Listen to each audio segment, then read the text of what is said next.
In a world that often pulls us apart, More in Common brings us back to what matters.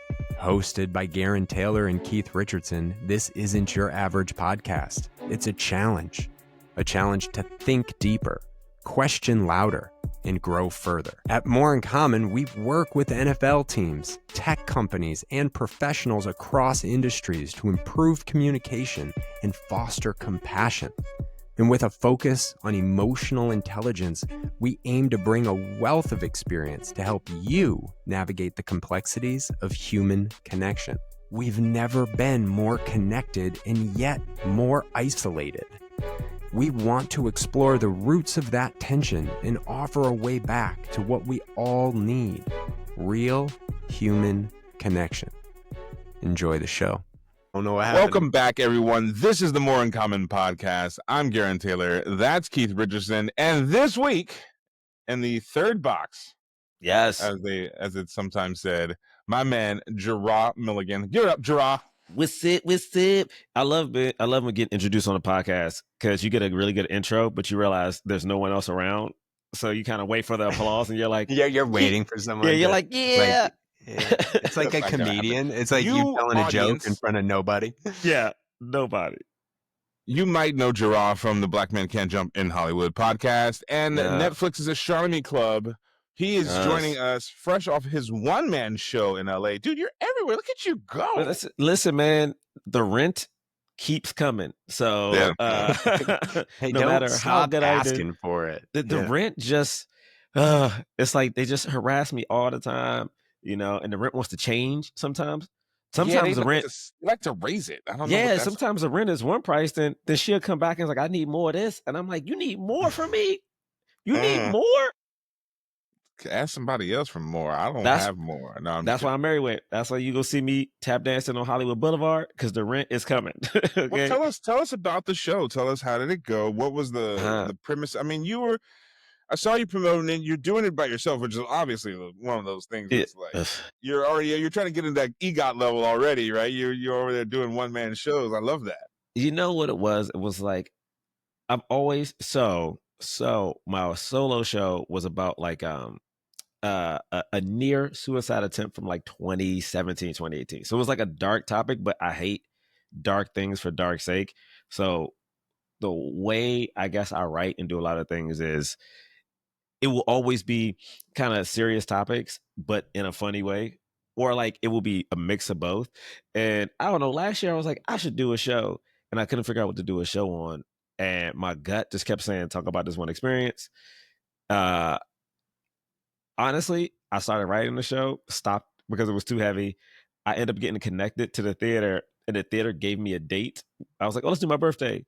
But I hadn't finished the show, or maybe I don't think I even wrote half the show when I got that date. So I only had like a month to like write it so I could start rehearsing. But I think that was probably the best process, because it was really hard to rehearse the show.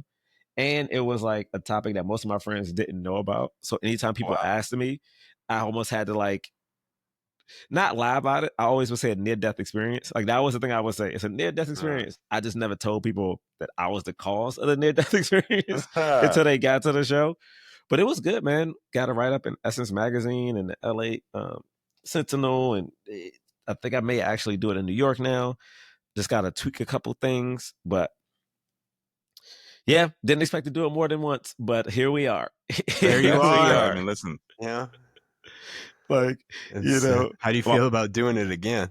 Listen, I don't know. I'll tell you this right now. The rent keeps coming. I had to call my mom because the Essence article, I didn't read it. And I was like, my mom reads Essence.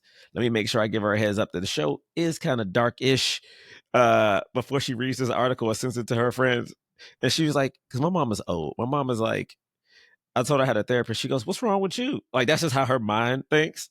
It's like, what's wrong with you? I was like, Mom, people need therapists. I mean, unless you're crazy. And I'm like, oh, no. So I had to tell her. I was like, it's kind of dark. She's like, okay, I guess I understand. But luckily the Essence article was vague enough where it's perfect. I was like, it was perfectly vague. I was like, thank you. But I'm not going to get a call after this. I'm not going to have auntie showing up unexpected. But also, I noticed she didn't send the article to like the family group chat, and I was like, with all the cousins, I was like, oh, I see what's happening. I see you don't want to put this one in the essence, this essence one in there. Okay, but That's it's been cold, good. I know it is. It's. I will say the one thing about it is I've had people like DM me from the show who I kind of know, but like really don't know that well. And I don't know, man. I hate that people can relate to this via relatives and friends in the way that they have been, but it has been interesting getting those messages from people, which is, yeah, it's been kind of. Well, I mean, I think it's pretty brave of you, obviously, to talk about certain, Black people in general and mental health aren't always these giant open conversations, right? So, like, starting that talk, having that conversation, and being brave enough to put your face on it is a pretty important, pretty epic step. And you know what I will say? I realize is like there are, like, I realize it's the face on the part. Like there are people who can like be the face of obesity, be the face of like domestic abuse. And I'm like, I don't know if I got the face in me. I was like, I was just trying to tell this story. Like I had a couple friends who did shows and they were like cheering themselves. And I'm like, I ain't ready to cheer I'm just saying like this is what happened to me. Hopefully it works. It helps y'all. But like, I don't know. I told my friends, I said, hey, don't be talking to me about this. I was like, I'm doing the show. Me doing the show is the talk about it. But of course, after the show, I've got nothing but messages. I got notes. Oh, what about this? And I was like, oh, creative working process. I know, right? What a treat, right? Like, hey, I just poured it all out there. It's on That's the fields. Now I got to go in the film room and hear you pick it apart. Yes. Thanks. That's what I need. I appreciate you had a hard enough time boundary. rehearsing it. I will not be answering questions. Oh, I said it during the show. I said it during the show multiple times. Like, I'm not talking about this. And actually, I'm trying to edit because I did 2 nights. I'm in the process of editing both shows together, and it's just interesting because at certain points of the show, you can hear people laugh, but I can tell which show had most of my friends in it because at certain points they're dead silent. Like you can feel the worry in the crowd. Like, where is this going? Like they're trying to come up on stage, give you a hug. Yes, honestly, yes. Oh my, you hear it, like you hear it, and I'm like, oh no, I feel bad for y'all. I should have told y'all. No, I found out with everybody else. I mean, I think it's just such a great story for me to be here and have you as a guest on the show for, because we've known each other for so many years. I mean, 2010 came up in the entertainment world together in a lot of ways, right? I was always more on the crew side. You're always more like, I'm on the crew side for now. Yeah, okay. You know what it was? Clear. The crew side.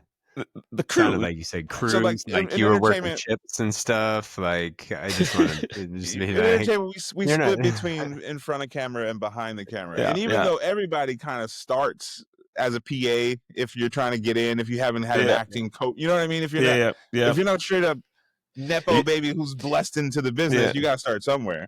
Or come from like one of those great schools that like because I don't know about you, G. Yale drama. Sorry, go grab this trash can and fucking bring us snacks.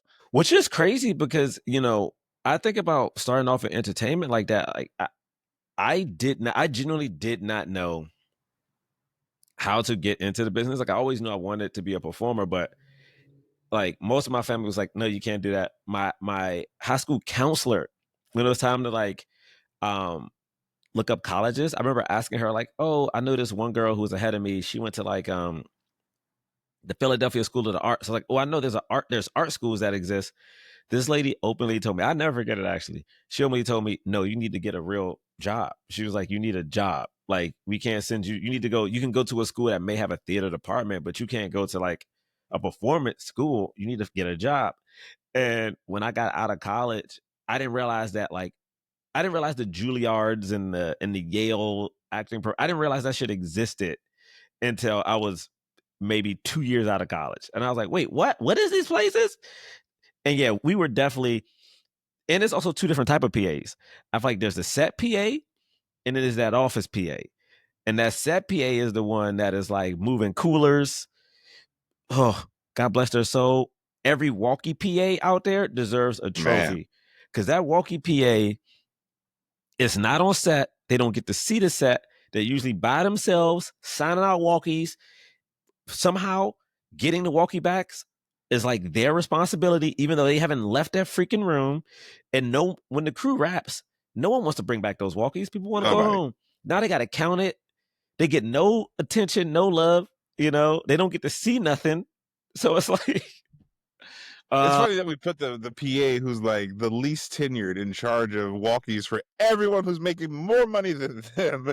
There's no way that these people care about what's happening to their walkie-talkie. Well, look, I think this is a killer opportunity to really dig into today's topic for the audience, right? Yeah. Like, for a lot of what we do, it is about navigating this complexity of freaking human experience, especially with other people. And this idea of when expectations meets reality often will impact how we see other people. It impacts what we do. And like, you're the living experiment in this idea, both from a professional and interpersonal worldview, because you go in entertainment, like, I don't know, sounds great. I want to be a performer. I want to show up. And then you show up there and it's like, that's not what you thought it was going to be. Insane. Yeah. I mean, to me, when I think about the topic, expectation meets reality, it's one of those things of there's no way to prepare you for it. I think even outside of entertainment, when it comes to dealing with other people, I think what's so hard, especially with entertainment, is that when you're meeting people, you don't know how you're meeting them. You don't know if you're meeting people who want to genuinely work with you, people who you connect with, or people who want to use you to get to the next thing. Like, the amount of people who will reach out to me to want to write a thing together, or we should make something together. But then when I'm realizing in the conversation, I'm like, oh, the only way this will get done is if I do most of the work here. You know what I mean? If I start the writing, if I do this thing, because it benefits them more than it helps me. Like, maybe I get to work on something, which is cool, but I don't know. I feel like I'm like a few shows in, none of which made it on air, but I'm like, I don't need people to like work with. I need someone to help progress me. But I think it's so hard because, even in business, I think it's so hard. How are people dealing with you? Dating, how are people dealing with you? What are you expecting? What is someone else expecting? How do you navigate that? Like, because I think you're bringing up like that point alone, right? We talk about it in language, like when we're having two different conversations, but we're talking about the same thing. Like, to your point, two people showing up at a date and they have two different expectations on where this is going to go, but it's too early to start talking about like where you want this to go, right? Because we got to still feel it out. But if those expectations are misaligned in any way, it leads to dramatic disappointment, judgment of the other person, judgment of the thing. Like, all of a sudden, Hollywood wasn't what I expected. Now it's bad, right? When in reality, it just is what it is. You just didn't have the right expectations for it. I'm not saying universally you, right? But I think that's hard. I think, like, I answered it in two parts. I think when you're dealing with people, I hope this is more growth versus jadedness. And I think that's what I'm fighting most of the time, is I feel like as I'm getting older, a lot of people around me are jaded. Like, it's just a thing that is happening. And I see it a lot. And I think we're dealing with people. I have gotten to the point where I don't expect anything from anybody. I think back in the day, I would get my hopes up and like, oh man, maybe this would be really cool. Like, me and this person can do this, or like, if you're dating a person, maybe it'll end in this. And I realize it just puts a lot of pressure on the scenario. It puts a lot of pressure on that person. Like, if it's dating, I have now put you on a plateau that you will never be able to reach. You know what I'm saying? Or I'm expecting you to do certain things that almost take the humanity out of you. Because I feel like sometimes, if you have a partner, you assume your partner will get it. Your partner understands the struggle, like that you are down for this stuff, but you just need a little time. So I think that's a lot of pressure. Whereas now I kind of, I met this old couple. This is very random. I went on like a solo trip 2 years ago, and I met this older couple. Now I'm bragging in Champagne, Champagne, France. I don't know. I was by myself walking around Champagne, and I had saw this couple. I mean, I was there 2-3 days, and I kept running into them, and they looked so happy, and they were like that cool, like older couple. Like I thought they were maybe in their 60s, but they actually were in their 80s, and they were like bopping, like going to. I saw them at the Champagne like winery and all this other stuff. I thought you were And gonna say the Champagne Room. I was like, wow, this is an interesting trip. listen, they might have been in there because they was P. bopping. Diddy there? They was on vacation, you know. Oh, hopefully he wasn't. But what they told me is that they had got married kind of young, and it got to a point of he basically, how I took it was like started going with the flow. And his wife said that they got to a certain point where they respect certain things for them, and they still do, of course, but they put so much pressure on each other that they realized that they were screwing the other person over. So they were like, hey, as long as we're aligned on certain goals that we want, how we want to treat each other, let's just go with the flow and see what happens. At first they didn't want kids, or I think she didn't want kids, but he did. And eventually she was like, one day she decided, I want kids, you know? And it was just, they just kind of like went with how the road took them. And now in their, twilight years, they decided, hey, we could sell our house and travel. And that's what they're doing. So I think I kind of try to live like that a little bit, because I don't expect people in my personal life to do a lot. But then when they do great things, I'm like, oh, this was a treat. That's where I'm kind of at. Now, you mentioned it's something that happened to you as you got older, and you're kind of describing this older couple. Do you think that it's parallel? Do you think that as people, we kind of have to go through the learning not to expect much or learning to like divorce our expectations? It's so interesting. I think it's like you have to understand what your situation is. Like the one thing I say that has changed in me very drastically as I've gotten older is I stopped generalizing. Like, it is a thing that I used to do a lot. I'd be like, women do this, black people do this, white people do that. And it's like, I would lump everybody into, even if I met, two black dudes, I'm like, all black dudes do this, because that's based on my experience. But as I got older, I have really learned that each individual is an individual. So I don't know. It's like, I don't think everyone has to go through that. I think some people have different privileges than I have. Like, I know I'm a man, so I have male privilege. So there are certain things that I benefit from, but also I got some friends who, both men and women, I would say have pretty privilege, and they not going through the same stuff. So like for them, they trust everybody. I remember I was at an improv show, and I think one of my friends was teaching, and he had a model in the class. And usually with improv, you start off a scene with something that's weird and unusual. And this woman started off a scene that she went to like a fast food place, but didn't have money to pay for it, and no one paid for it. So in her life experience, the weird thing was that she the tab. Yes, yeah. Like it was legitimately that. It was like her weird thing was like no one helped her pay for this thing. And like not even in like a cocky way. It's just people usually, they see her and they like, oh, don't worry, we got it. And that didn't happen. So that was unusual for her. And I was like, that is such a fascinating life,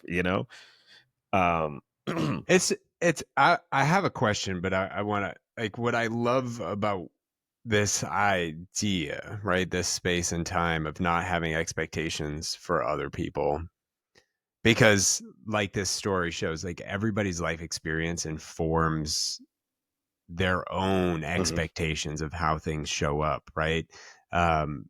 A guy that goes into a bar and talks to him, I use this example way too much, but a guy that goes into a bar and expects a woman to talk to him without recognizing the fact that you might be number 400 on the week. Oh my gosh. And as a guy, we would only hope to have 400 women talk to us. But if we had 400 women talking to us, we'd be like, I don't want you to talk to me anymore, because it runs the gamut of your own expectations. Because in a guy's head, right? Like, yeah, 400 women talk to it.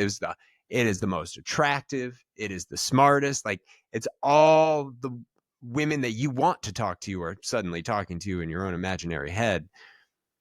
But the real experience is it's just people who are interested in you, and 400 is a lot, and it gets old after a while, no matter what you're expecting. So Keith, like dialing back the expectations on others really just puts us in a position to be able to just navigate it. Like you said, go with the flow. It engages our connections better, because then we can just let people come to us versus expecting them to be where we want them to be. We can meet them where they are in a lot more meaningful way. But I know you got something. No, because you said something that's so good. I love that example. Yeah, keep it forever. I use it all the time. But this idea of it being informed by being jaded versus it being informed by like just acceptance of what is, how does that affect you? Because I think more people who reach that point are informed by jaded, and I'd be curious to get your point of view and how that actually affects you. I think for me, to stop from being jaded, particularly, I think two things happened in my life. One, a lot of people around me got jaded, and it happened because we are in the entertainment business, which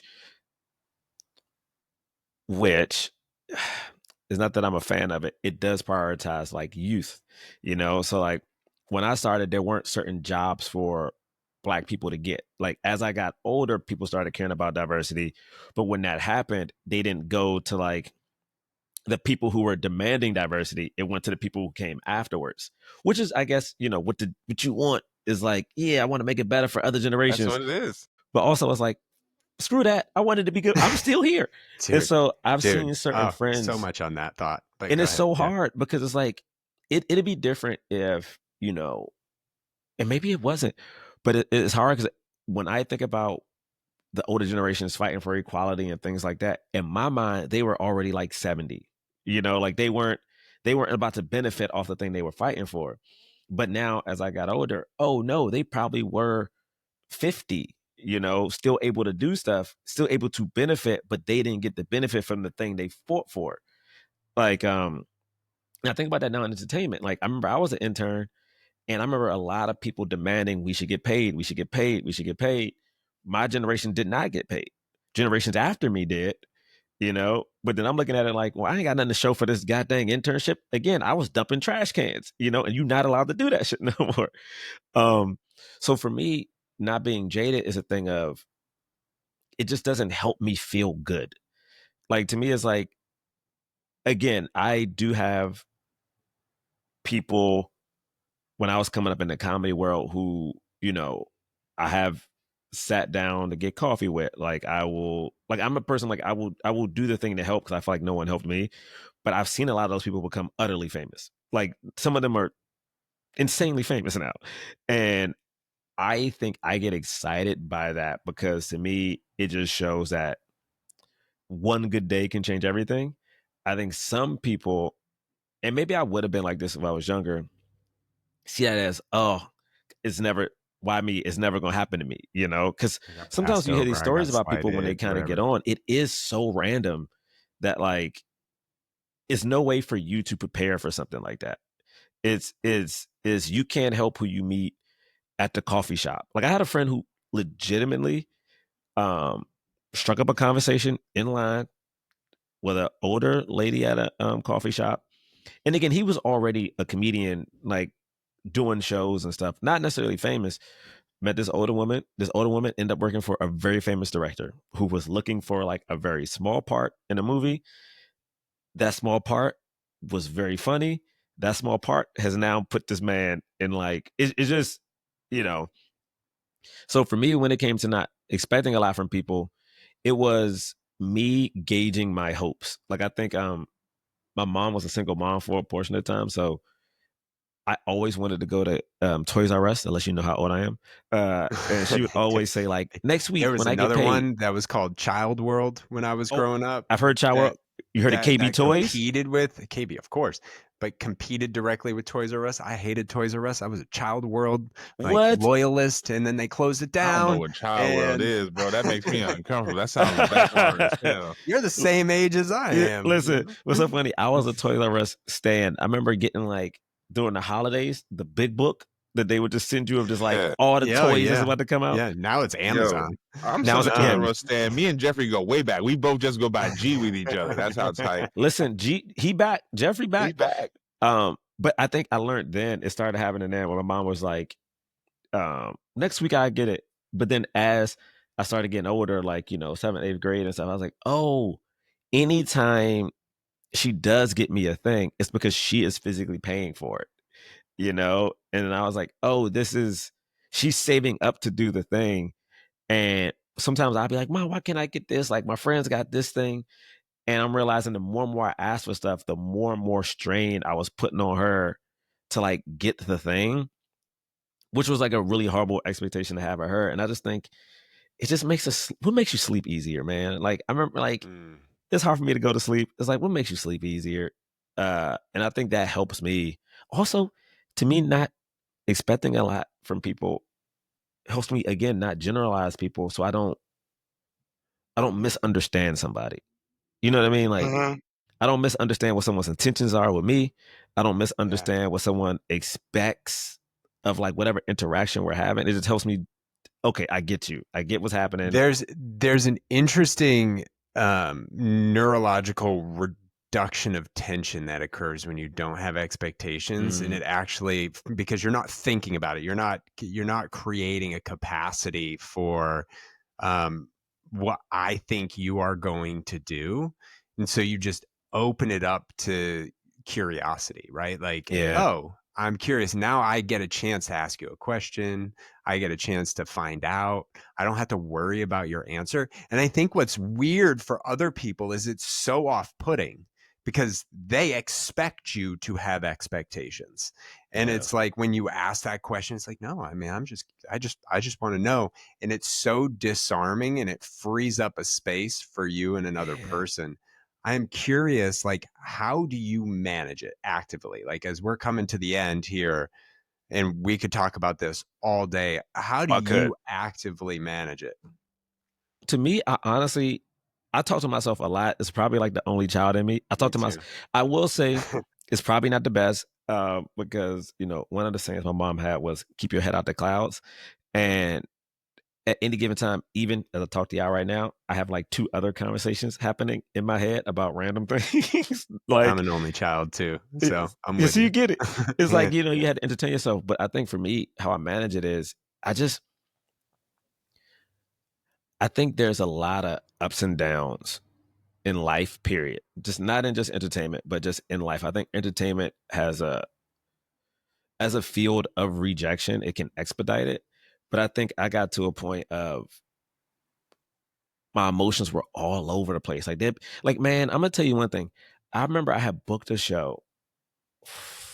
Man, I was on the set of my own show. Sorry. And I went on Instagram, like first thing in the morning, like I'm in the makeup chair, and I saw somebody like on set in Hawaii. Like, and for some reason I instantly was like, fuck, man, I'm not on set in Hawaii. And I'm sitting in the makeup chair of a show that I wrote with a buddy that filmed 2 blocks from my house in New York when I was broke. Like, I remember I lived in New York. When I first got to New York, I didn't have a closet. And I ended up getting this show, and we're filming 2 blocks away, like the greatest circle of all time. But I went on Instagram and for 5 seconds saw a friend who I'm not even that close with filming in Hawaii. And then coming to find out what they were filming in Hawaii was like a line or 2. And I remember that day I was like, I can't do this. I can't do things that actively make me feel bad. And I think comparing myself to people was one thing. And also I think expecting people to treat me the way I treated them, I had to stop. Because I'm like, I will bend over backwards for people, which probably isn't the best, but like I will. And I started realizing, oh, everybody don't do that. And it would hurt my feelings when they didn't. It's like, yo, bro, Like, what are you talking about? I just walked your dog three weeks in a row when you weren't here. I just helped with this. And then you realize, oh, people don't move that way because it's like, oh, you're helping them. And that's just what they expect from you. So I think for me, like, it is a struggle sometimes. I have to tell myself, hey, bro, breathe. It'll be fine. And it helps me a lot. Like, it's like they say, man, comparison is the thief of joy, right? Like, we're all on our really own path is. here. It really is. And it's one of those things where, like, and it's hard though sometimes, because sometimes I don't like doing it, but business-wise, because sometimes I think you can compare. If you're like dealing with business, it's like, oh, I should be able to do this because I know these things work. Right. But to me, that also can lead to like a jadedness, because now I'm expecting, because that's the thing. I know we're talking about expecting stuff from other people, but I think the biggest thing is what we expect from ourselves. So like if I'm comparing, you know, my career to your career, G, I'm listening to your stories of like, hey man, I went to this audition and I just like met this lady and she did this. And I go, I met the same lady, you know, she didn't do nothing for me. So now we're expecting something so different from ourselves, even though so much is out of our control. And I think that's the hardest part, is we expect like ourselves to accomplish this goal. We're like, you're trying, but then when you don't do it, you know, when you're like, oh, I finally met this person, this thing is going to happen. But then you expect something from that person and you expect yourself to get something from this person. And it's just, it's just a slippery slope, man. Like there is, and I'm trying to find the cognitive bias associated with this because I always forget. And I'm not going to find it as I talk through it. But he does that sometimes. He's like, let me find the scientific brain relation. Like, well, Keith, you said something while you looked that up. You had said something earlier about like women getting hit on like 400 times. I had lived in New York, and I used to go to the gym at like 6 a.m. There was a beautiful woman in my gym, and we would like nod, but also it's the gym, so everyone's working out. One day, man, this might have been like 5:30, 5:50 or something. This guy comes into the gym and is just hitting on this woman the entire time. The entire time. So much so that like myself and like the guy at the front desk had to say something. But I thought about it that day. It is not 6 a.m. This woman has been harassed at the gym. It's not 6 a.m. yet. It's not, the day just started. Yes, the sun wasn't up. She just up. woke up. Yeah. And I'm like, this woman who looks like this is going to go through this more times just today. Just like I hate that as a guy. I mean, whatever. It's one of those things where like they say sometimes it's hard for people to understand someone else's plight until they've been in it or they've witnessed it themselves. And like for me, that was such an eye-opening experience, because I'm like, bro, you could see it was dark outside. And I'm like, you haven't got your coffee yet. It's too early for any of this. Yes, you ain't get your morning coffee. And I think that changed a lot in me of like, oh yeah, you have no idea how someone started their morning, you know? Well, I mean, there's a friend of mine at the gym. She's a power lifter and she's pretty awesome. And she tells me about this guy that walked up to her. She was doing the hip thrust machine, glute machine, right? And old guy, and he goes, "Do you want me to sit on your lap?" Right? Like, but why? What? I've never in my entire life had anybody even approach me with something so weird and creepy, right? But like, so we joke about it all the time about the just the creep factor that women have to experience in the gym, just like you said, right? And it comes from, it's unexpected and it comes from anywhere. But you were talking about our own expectations of self. And I am not going to find this because I was just looking at it yesterday. But it is very much this idea that we have the tendency to neglect we're really bad at calculating probability and possibility. Like that's just, so we have the tendency to neglect the all of the failed attempts at something. And this is socialized in us now. Like we look at what Tom Brady did, right? And you can do it too.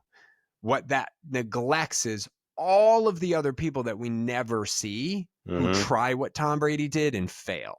I'm not saying don't try, right? Like I'm not saying don't put in the effort, and you might get the person at the counter who talks to you and sets you up on your career because, you know, success is opportunity meeting or preparation meeting luck, right? Like you got to be prepared for the opportunity that you might actually go and be in the echelon of all people. But it's like there's only one CEO at any company. So you can have 100,000 people work at a company and there's only one CEO. But we don't think about all the other people who aren't CEO, who are trying to be CEO, who are passed over for CEO. Like there are example after example after example.